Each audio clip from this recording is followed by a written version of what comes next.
So we need to talk about a new case recently granted Supreme Court review, which will be heard and argued in front of the Supreme Court on October 15th.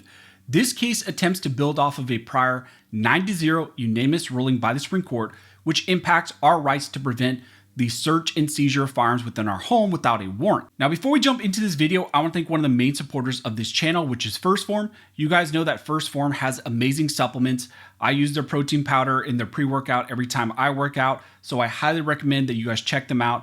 They're huge supporters of what we do here on the channel. They support the Second Amendment. They're pro-freedom, pro-America, pro-Second Amendment. So if you're interested and if you want to support an amazing sponsor of the channel who believes in what we do, check them out using the link down below. Again, they have a ton of supplements over there, apparel, everything that you can need if you're kind of on a health journey. As I mentioned in the intro, in this video, we're going to be discussing a new Supreme Court case granted review, and this involves when police can enter someone's home without a warrant. This case tries to use a prior 9-0 unanimous ruling by the Supreme Court, which involved the warrantless search and seizure of firearms within a home. This new challenge pending in front of the Supreme Court is called Case versus Montana. This case is now set for oral argument on October 15th, and recently Gun Owners of America and other two-way organizations jumped in to argue that the Supreme Court should, of course, rule in this case in a way that reverses Montana's prior ruling in this challenge. This challenge attempts to use and expand upon that prior 9-0 unanimous ruling in Caniglia, and the facts around this case are very interesting.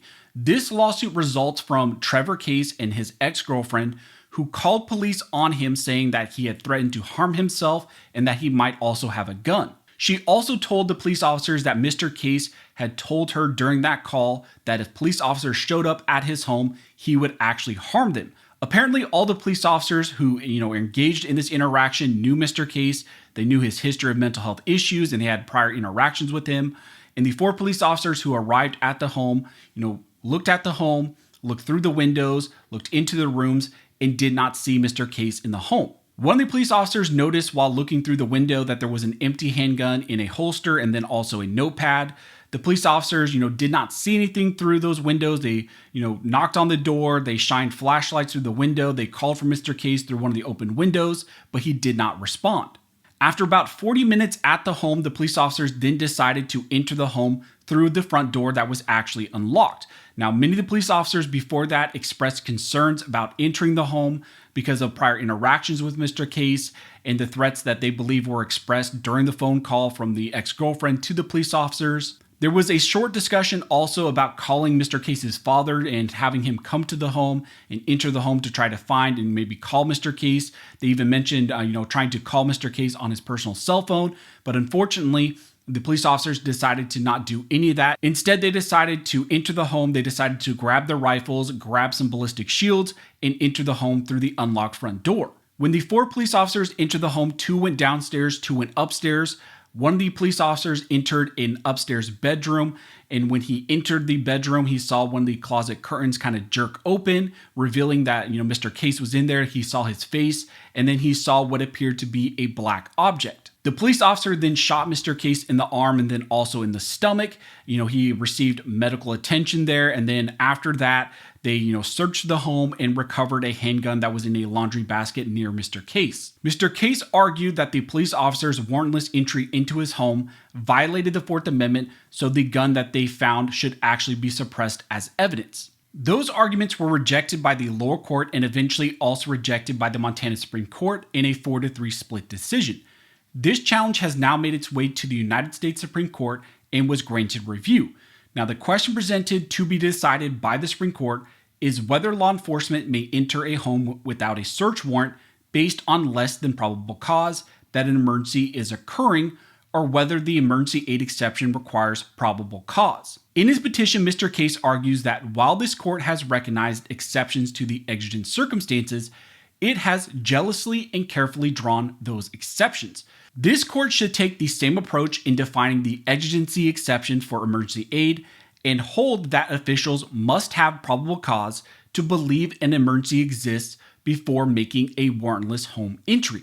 He goes on to argue that the Supreme Court rejected any freestanding community caretaking exception in Caniglia versus Strong. However, the Montana Supreme Court upheld the officer's warrantless entry into the home of Mr. Case on the basis of a community caretaking test requiring only reasonable suspicion of an emergency. That decision not only contravenes Caniglia, but more fundamentally adopts a less stringent standard of knowledge. He states that the officers lacked probable cause to believe such an emergency existed when they entered Case's home because they sat outside for over 40 minutes. Case also argued that the search was not justified under the community caretaking doctrine, which was also struck down and limited in Caniglia versus Strong.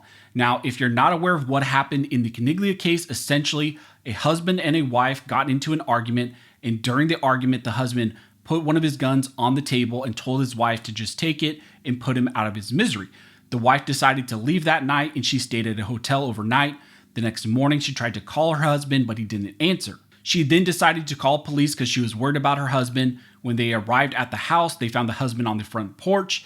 The police officers ultimately decided to take the husband to a hospital for a quick psych evaluation. But before he left, Mr. Caniglia actually told the officers that he did not want them to take any of his guns and that he did not consent to them taking his firearms. The police officers agreed to that, but once he actually left, the police officers went to the wife and they told her that the husband had consented to them taking the firearms, so she let them into the home and they took those guns. That case eventually made its way to the Supreme Court back in 2021. And on review, the Supreme Court issued a rare 9-0 unanimous ruling in favor of Mr. Caniglia. The Supreme Court struck down the community caretaking rationale used in that case to enter the home and to seize those firearms. Since that ruling, the Supreme Court has not considered the circumstances when police may enter a home without a warrant under that type of exception since 2021. It is that ruling that the Case versus Montana challenge now seeks to expand upon. Now, recently, amicus briefs were submitted in support of Mr. Case by Gun Owners of America, and in their brief, GOA argues that a bare majority of the Montana court tried mightily to distinguish Caniglia, not only to allow warrantless intrusions of the home by police, but also to allow such intrusions without probable cause. This decision was a policy preference masquerading as a constitutional decision.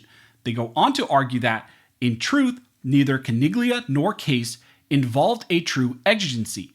The Montana Supreme Court did not base its decision on a true exigency, but by an erroneous reading of Caniglia, which had rejected the community caretaking doctrine as a freestanding exception to the warrant requirement for a home. The court below erred by applying that doctrine to a home, finding an emergency where there was none, and lowering the standard for police entry into the home from probable cause to essentially reasonable suspicion. They went on to argue in the brief that reasonableness permeates the Montana Supreme Court decision, but reasonableness is not the test. Instead, probable cause is the constitutional test. So now multiple two-way organizations are jumping in to support Mr. Case's challenge in the Supreme Court. This is important because it impacts everyone's protection against these warrant exceptions. The Supreme Court now has an opportunity to clarify or expand upon that prior 9-0 unanimous ruling in Caniglia, which can have the direct downstream implications and impacts on what protections we all have from police officers and the government from entering our home without a warrant and potentially engaging in a warrantless search and seizure and potentially confiscation of our firearms. Like I mentioned, the oral arguments in this case are currently happening on October 15th. So this is something that we're going to be looking forward to, and it's going to be interesting to see how the Supreme Court addresses this issue. What type of questions do they ask? What type of hypotheticals? And do they believe that Caniglia forecloses this type of issue and that the Montana Supreme Court got this wrong because they essentially avoided and misapplied the prior Caniglia ruling? So that's what's going on in this critical warrantless search and seizure challenge currently in front of the Supreme Court and heading to oral arguments in October. If you like this video and you'd like to support the channel, one of the best ways to do that, of course, is to subscribe to the channel. Also, you can check out my website, armscholar.com. Over there, we have a lot for you. You can get the free legal guide. The free legal guide is over there. All you have to do is put in your email, and then we email you over a PDF. And then also we do some follow-up email as well with free additional educational information, some deals and all that. And there's a lot available over on the website. So again, check out my website, armscholar.com. But as always, thank you guys so much for all of your support. And never forget, this nation was built by Armed Scholars, and this nation will be maintained by Armed Scholars.